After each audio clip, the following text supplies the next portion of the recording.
मुगल शहनशाह औरंगजेब आलमगीर पर यह इल्ज़ाम लगाया जाता है कि उन्होंने काशी विश्वनाथ टेम्पल को मुनहदिम किया था, लेकिन उन्होंने तोड़ा क्यों था, वजह क्या थी, इस पर बात नहीं की जाती है। तारीख में यही लिखा हुआ है कि एक हिंदू राजा उस रास्ता से गुजर रहे थे, उनकी वाइफ भी उनके साथ थी।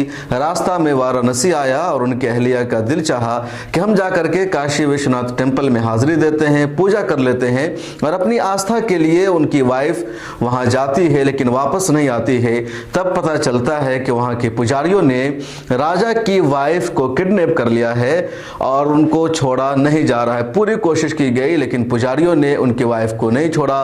तब हिंदू राजा ने औरंगजेब आलमगीर से गुहार लगाई।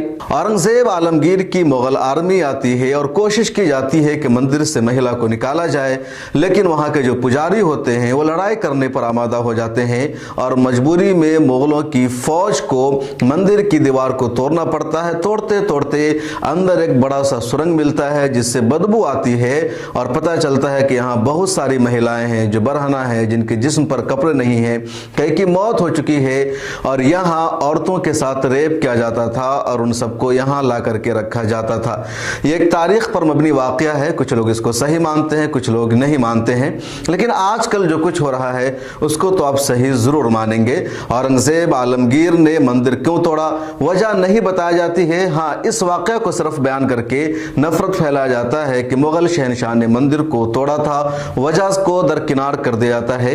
लेकिन आजकल ऐसी वजह सामने आ रही है और ताज़ा मिसाल है बापू आसाराम की। इनको पहले ही रेप के एक मामले में सजा मिल चुकी थी और अब एक और अदालत ने रेप के मामले में इनको उम्र कैद की सजा सुना दी है और जिंदगी भर बापू आसाराम को जेल में रहेंगे। बापू आसाराम कोई ऐसी वैसी शख्सियत नहीं है, बल्कि करोड़ों हिंदुओं की इनसे आस्था जुड़ी रही है।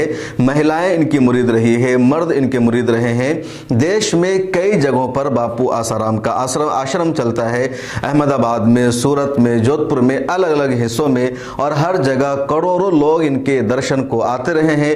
लेकिन 2013 में पुलिस ने इनको गिरफ्तार कर लिया। इल्जाम था एक नाबालिग लड़की से इस्मत दरी करने का और इस मामले में 2018 में जोधपुर की अदालत ने इनको मुजरिम करार देते हुए उम्र कैद की सजा सुना दी थी। बापू आसाराम इस वक्त जोधपुर की जेल में है।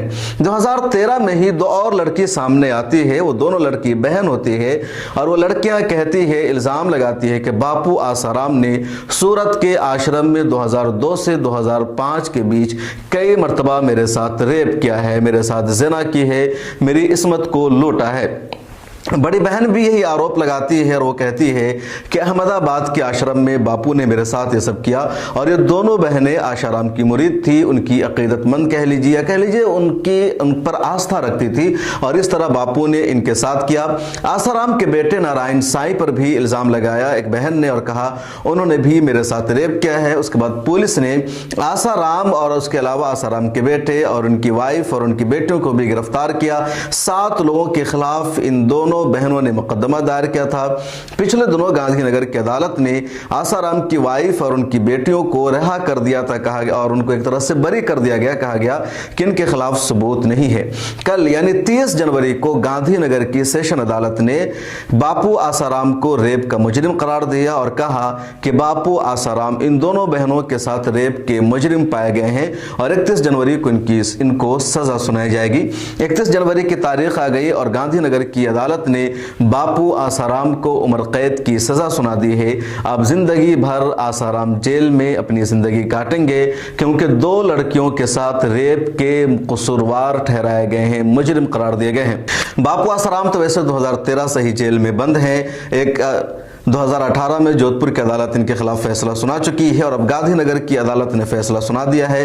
पिछले दिनों बापू आसाराम ने जमानत की अर्जी दाखिल की थी और अर्जी दाखिल करके अपील की थी कि 80 साल मेरी एज हो चुकी है, तबीयत सही नहीं रहती है, मुझे जमानत दे दिया जाए, लेकिन अदालत ने जमानत देने से इनकार कर दिया था। आसाराम के बेटे नारायण साईं को भी अदालत रेप का मुजरिम ठहरा चुकी है और वो भी सजा याफ्ता और जेल में बंद है। अब ये आसाराम की खबर है, इसके अलावा और कई सारे बाबा हैं जो इसी तरह के इल्ज़ाम में मुजरिम ठहराए गए हैं और जेल में सज़ा काट रहे हैं। इस वीडियो में इतना ही। अगर आपने अभी तक मिल्लत टाइम्स को सब्सक्राइब नहीं किया है तो कर लीजिए और सोशल मीडिया के सभी प्लेटफॉर्म पर हमें सपोर्ट कीजिए।